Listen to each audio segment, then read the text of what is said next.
Hello people, అందరికీ మహాశివరాత్రి శుభాకాంక్షలు. Welcome to my channel Anjana Raj talks. Isha foundations అక్కడ లేజర్ షో చేస్తారండి. మేము చిక్బల్లాపూర్ బెంగళూరు నుంచి 60 కిలోమీటర్ల దూరంలో ఉన్న ఈషా ఫౌండేషన్స్లో జరిగిన లేజర్ షోకి అటెండ్ అయ్యాం. ఈ లేజర్ షో కాన్సెప్ట్ ఏంటంటే ఆ సద్గురు మనకు చెప్పిన ఆదియోగి స్టోరీ బేస్ మీద చూపిస్తారండి. ఆదియోగి స్టోరీ మీకు తెలుసా? చెప్పుకుందాం వచ్చేయండి. మనం దేవుడిగా భావించే శివుణ్ణి యోగిక్ కల్చర్లో దేవుడుగానే అనరంట. దేవుడిగా కాకుండా యోగిలాగా భావిస్తారంట. He is the first yogi, so he is called as Adiyogi. చల్లని హిమాలయాల మీద 15,000 సంవత్సరాల ముందు ఒక జీవికి జ్ఞానోదయం అయిందంటండి. తనలోనే తనకి తెలియని ఒక పెద్ద మెరుపు ప్రవేశించిందంట. ప్రజలందరూ తన వైపు, అంటే ఆ జీవి వైపు ఏదో అద్భుతం చేస్తాడు అని చెప్పి చాలా ఆతృతగా ఎదురు చూశారంట. కానీ ఎవ్వరికీ అతని మీద సరిగ్గా నమ్మకం లేదంటండి. ఒక 7 మాత్రం ఆ జీవి మీద చాలా నమ్మకం పెంచుకొని తను నేర్చుకున్న జ్ఞానాన్ని వీళ్ళు నేర్చుకోవాలని అతన్ని ప్రార్థించారంట. ఆ 7 ఎవరో కాదండి, మనకి తెలిసిన సప్తఋషులు. సప్తఋషులు ప్రార్థించగానే శివుడు వీళ్ళని పరీక్షిద్దామని 84 సంవత్సరాలు వాళ్ళని వేచి ఉంచేలా చేశారంట.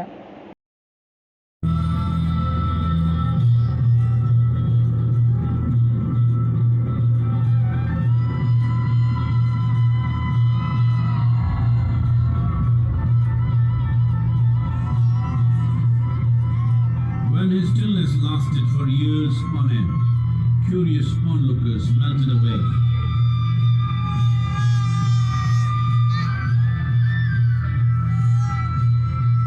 Only 7 seekers remained, as they could not tear themselves away from him.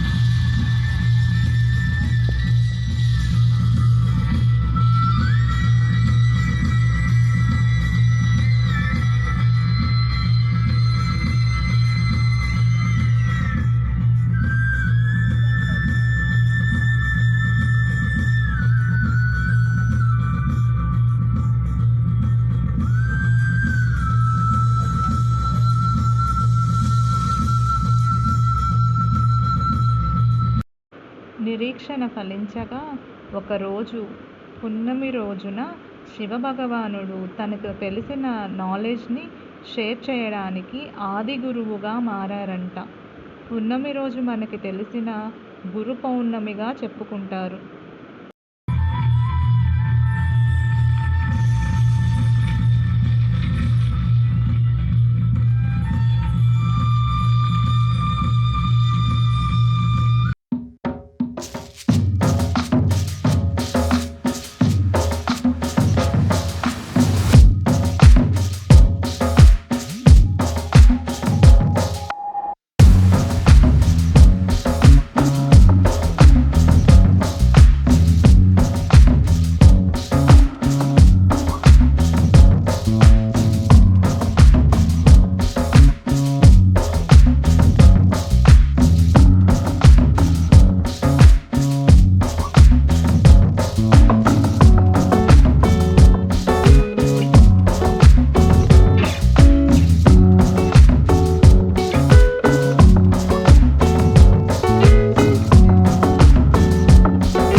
సప్త ఋషుల్లో ఒక ఋషి అయిన భృగు మహర్షి శివునికి అతిపెద్ద భక్తుడు. ఒకరోజు కైలాసానికి ఏగిన భృగు మహర్షి శివుని పక్కన ఉన్న పార్వతీదేవిని పట్టించుకోకుండా శివుడికి మాత్రమే పూజ చేసి వస్తుండగా పార్వతికి చాలా కోపం వచ్చింది.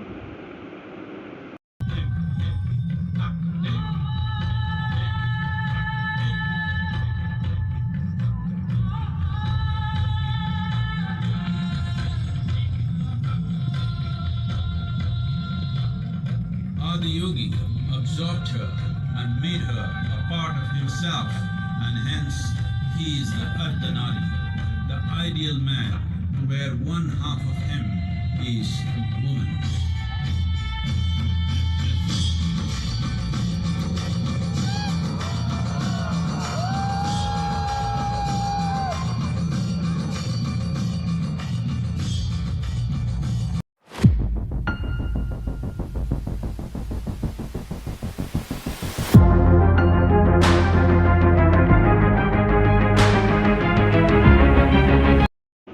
జ్ఞానంలో నేను పార్వతి సమానమే.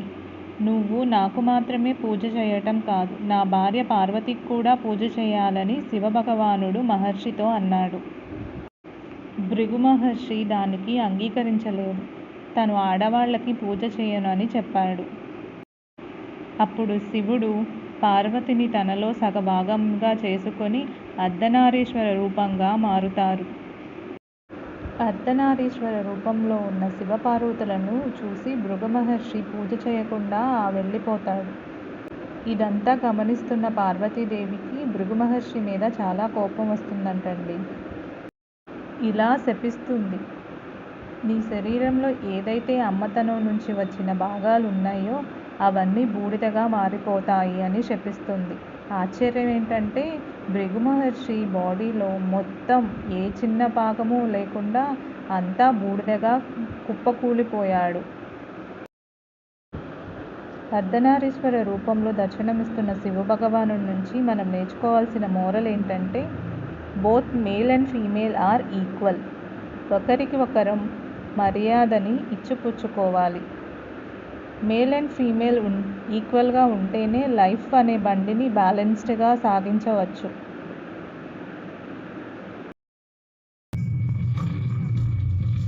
Seven sages, the Saptarishis, took the sacred science of yoga in all its forms to human habitations across the planet, which turned into crucibles of civilization.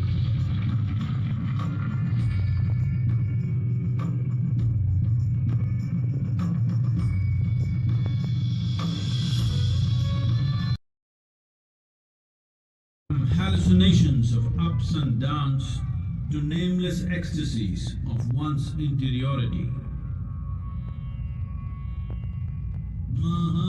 Mahadevaya Namaha, Mahadevaya Namaha, Mahadevaya Namaha.